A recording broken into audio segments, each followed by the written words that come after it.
coming to an end. We have little fires that we'll put out, but they're little. They were giant, massive fires, and now they're down to little fires, and we can put them out very easily. We have 59 countries that are involved in peace in the Middle East. Many of them not in the Middle East. They're near the Middle East, but they're not in the Middle East. And many have said that if Hamas doesn't do what they promised they would do, and I think they probably will, but they were born with rifles in their hands. They were literally born. The first day they had a rifle put into their hands, but they have to give up their weapons. And if they don't do that, it's going to be the end of them. But many countries have told me we want to go in and do it. And they really aren't countries that you traditionally think of as being involved in that. But that's a fire. Hezbollah in Lebanon, we have to do something about that. But these are, I call them remnants. They're small remnants compared to what it was before. It was massive, large, powerful countries fighting each other.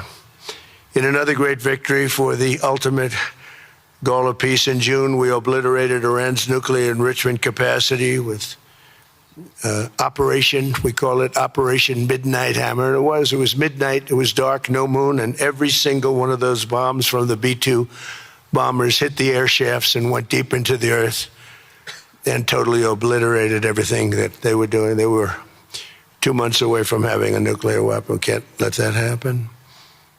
And Iran does want to talk, and we'll talk.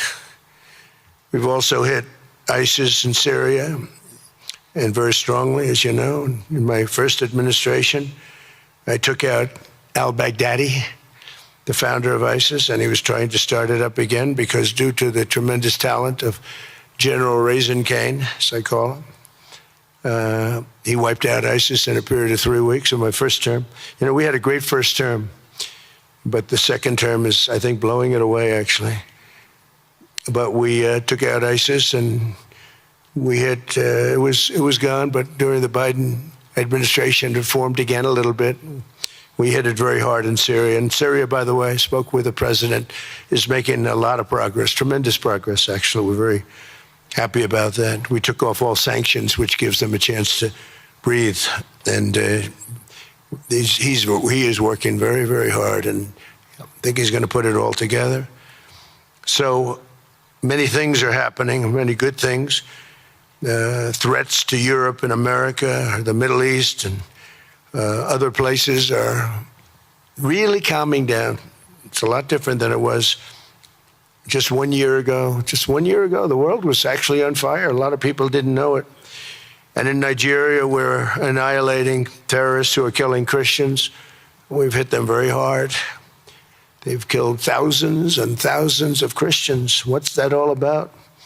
Much of this unprecedented success is possible because I rebuilt our military in my first term, and now we're making it even stronger. We have a budget of over $1 trillion this year, and next year we're going to $1.5 trillion. Our country's never done better economically. We're taking in numbers that we've never taken in, not only the fact that the investment is at 18 trillion plus, but our jobs numbers, everything is, I think, maybe better than ever before. I think you're going to see and a lot of you are investing in our country. I think you're going to be extremely happy with your investments. I think you'll see numbers like you haven't seen before. I also secured commitments from virtually all NATO allies to increase their defense spending to 5% of GDP. Everybody but Spain. I don't know what's happening with Spain. Why would they not do that? They want a free ride, I guess, huh? Every country but Spain increased to 5%. I don't know why. We're going to have to talk to Spain. With America's renewed attention to security of the Western Hemisphere, I've stopped the invasion on our southern border and designated the drug cartels as foreign terrorist organizations. And you probably saw that we've virtually stopped almost 100% all drugs coming in by water. And now we're going to stop them on land. The land is easy. The water is tough. But that's down now. I heard it just last night. It was 97. Now it's 98.1%. And we're trying to figure out who are the 2% that are willing to get onto those boats. I don't think they watch television or the news. but we've taken out almost 100% of all of the drugs coming into the United States by water. And now we'll, I think, very easily stop them on land. That's the easy part. We wanted to wait